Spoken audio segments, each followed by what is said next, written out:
Beat up that starving ghost, and bring me the beast's corpse. Yes. Its final chapter. He sighed deeply as he felt the cold ache Young Master spreading through his bones. His eyes wandered to the corner of the room where an old neglected fish tank sat covered in dust. How is this? Beneath the thick layer of grime on the glass. Han Xiao stood up unsteadily in a Xianxia still hadn't appeared. It seems your martial arts As he school wiped away the dust, he realized the tank was no longer filled with water but with a tiny landscape. doesn't want to stay in He business. saw microscopic mountain peaks moving through clouds that were no larger than cotton balls. Tiny figures dressed in ancient robes were scurrying Yo, around didn't the I tell you to temple stay inside? Xiao Chen, Han Xiao realized that what he was looking at was an entire world thriving inside his aquarium. villains die from On talking his desk, his stomach growling from lack of food. His hand trembled suddenly, causing one of the green jujubes to slip from his fingers. too much. Straight into the center of the Jiang Chen, are you all a bunch of cute To the tiny inhabitants, the small fruit appeared as a massive celestial jade sphere descending from the heavens. little things? It released a wave You of fused with new life energy that swept across the miniature continent. Han Xiao watched as the tiny people began to kneel and kowtow toward the fallen fruit. beast genes, but you don't know how to use them, and you got beaten by a regular Bells ringing at once. A tiny elder with a long white beard stepped forward and And what if he's level 4? I'm a superhuman. Who's his frail body was enveloped in a pillar of golden light. The old man had broken through his behind you? Han Xiao realized that his ordinary snack was a supreme heavenly treasure in this world. Stronger isn't decided yet. Xiao Chen. Near the temple. To the cultivators, a giant wooden pillar descended. Zhang Yu is the most talented of this batch. Coach Zhang, if he fuses Tiny people began to carve runes into the divine wood, as if it were a sacred a monument. low-rank gene, the base will hold you accountable. Through Han Xiao's chest, causing him to gasp for air. Come quick, take a look, see if he World. This breath manifested as a catastrophic hurricane. to use when opening the fusion of their fourth Han Xiao watched in horror. as beast. the breath That way, spread our nation's top-tier power will grow even stronger. Instead of destruction, the tiny people began to absorb the mist. Their bodies About that, glowing actually, and Coach Zhang just said he has 500 more began to flow from the tank back into Han Xiao's fingertips. The dull ache in vials of this beast gene. What? Jiang Chen, is this for He real? realized that by nurturing this world, he might actually be curing himself. He noticed a tiny girl with white hair kneeling at the base of the toothpick monument. She looked distressed, as if she were pleading for help from the great god above. In the distance, a dark cloud of malevolent energy began to rise from a miniature swamp. A group of demonic cultivators was marching toward the village to seize the jade treasure. Han Xiao felt a surge of responsibility for the little people he had inadvertently blessed. He looked around his room for something that could serve as a divine weapon to protect them. His hand settled on an old, rusted utility knife sitting in his tool drawer. As he held the blade over the tank, the demons reached the gates of the miniature city. Suddenly, the white-haired girl looked up and seemed to lock eyes with the giant silhouette in the sky. Han Xiao realized she could see him, or at least sense his divine presence. A sudden crack appeared in the glass of the fish tank, leaking a strange golden fluid. Han Xiao felt a searing heat on his palm where the golden fluid touched his skin. A voice echoed in his mind, not in words, but in a frequency that made his teeth rattle. The glass began to spiderweb further as the demonic army unleashed a massive spell. If the tank shattered, would this entire universe vanish, or would it spill into his room? He felt a tiny sharp needle prick his finger through the glass crack. The drop of his blood falling into the tank was like a crimson sun descending upon the battlefield. As his blood touched the soil, the ground began to shake with an ancient power. The white-haired girl reached out toward the falling blood, her eyes turning a deep, divine gold. The droplets of blood sizzled as they struck the soil of the miniature world. Yang Shinua watched in silence as the earth beneath her feet began to groan with ancient power. Far across the terrarium's mountain range, dark shadows began to stir within the obsidian crevices.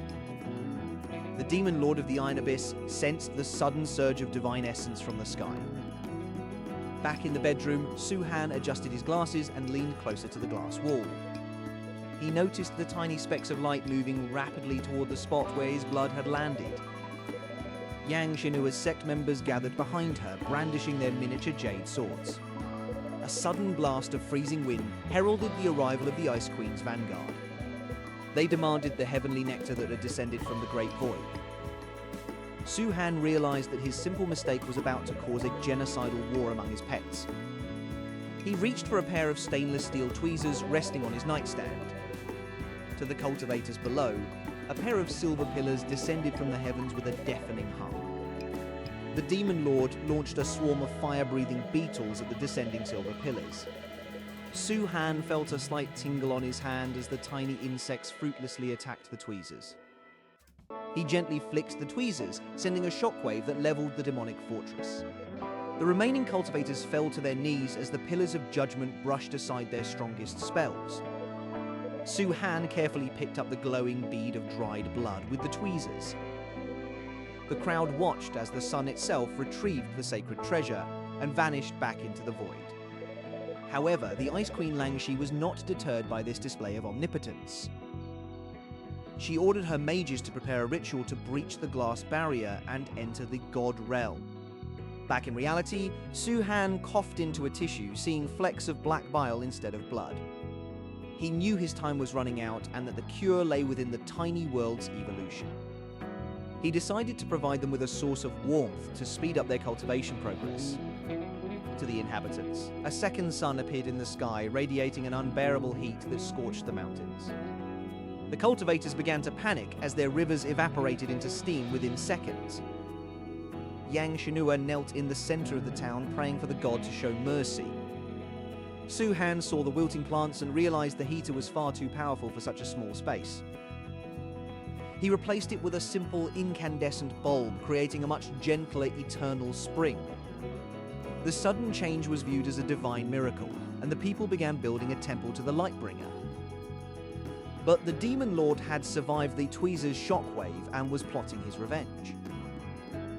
He found a heavenly pillar that Su Han had dropped, a discarded toothpick from lunch. The toothpick, infused with Su Han's trace DNA, radiated a power that could split the earth. With this weapon, the Demon Lord rallied a new army of mutated insects to march on Yang Xinua's temple. The temple priest saw the dark cloud approaching and sounded the bells of alarm. Su Han was about to intervene when he heard a strange tapping on the outside of the glass. A tiny, frost-covered hand was pressing against the glass from the inside, leaving a frozen fingerprint. The Ice Queen Xianxia had used her entire sect's power to bridge the gap between their worlds. Su Han watched as a hairline crack appeared in the sturdy aquarium glass. At that same moment, the Demon Lord struck the base of the temple with his toothpick spear, causing a miniature earthquake. Su Han tried to brace the glass with his hands, but the spiritual pressure from within was staggering. A faint, high-pitched voice whispered directly into his mind, calling him Father.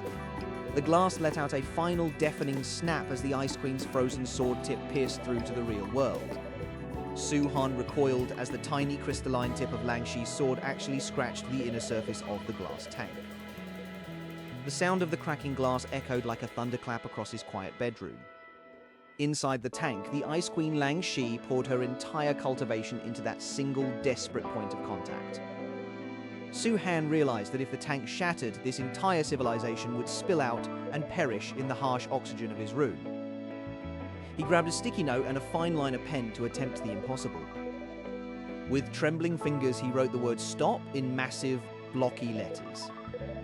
He pressed the note against the glass, making the letters appear like gargantuan monuments to the people inside. Yang Xianxia fell to her knees, recognizing the heavenly script of the great god. Xianxia lowered her sword, her breath hitching as she felt the sheer weight of Su Han's will through the glass. Su Han then picked up a small droplet of honey on a toothpick and lowered it carefully into the water. To the cultivators, this was a descending sun of pure spiritual essence, smelling of 1,000 divine flowers. He watched as Yang Xianxia approached the golden pool, her eyes filling with tears of realization. "I need help," Su Han whispered, knowing his voice would sound like deep, rolling thunder to them. The vibration of his voice caused the very mountains in the tank to tremble and the seas to ripple.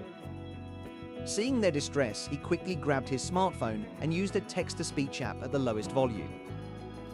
"I seek the art of the eternal marrow to heal a mortal blight," the phone's robotic voice intoned. Lang Ji stepped forward, her pride vanishing as she recognized the name of her sect's most forbidden technique. She realized the god was not omnipotent, but was suffering from a condition they could actually treat. She signaled to Xianxia to offer a trade, the technique for a permanent source of heavenly water. Su Han watched through a magnifying glass as the tiny women pointed toward his kitchen tap. He chuckled, realizing that for them, simple filtered water was a rare, life-giving elixir of the highest purity. He took a clean eyedropper and filled it with mineral water enriched with a crushed multivitamin. As he squeezed the dropper, a massive waterfall cascaded into the tank's reservoir, refilling their parched lands.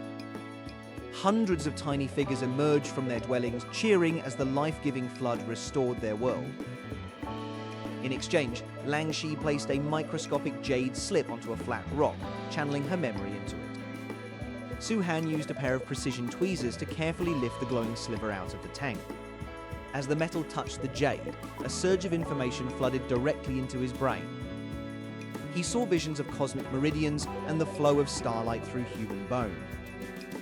Su Han collapsed into his chair, the technique for the eternal marrow now etched into his soul. He began to follow the breathing patterns, and for the first time in years, the crushing weight in his chest lifted. His skin, once grey and sickly, began to take on a healthy, translucent glow.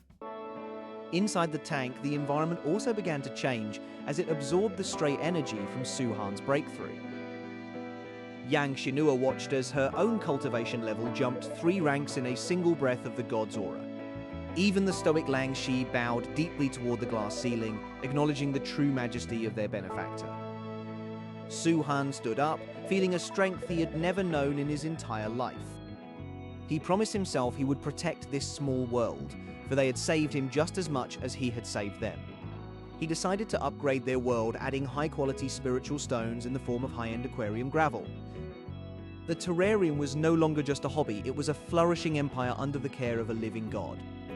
Su Han breathed in deeply, the scent of spiritual herbs filling his lungs as he looked toward a future without limits. As the sun set on the real world, the microscopic suns within the tank began to glow, a perfect harmony between the giant and the small.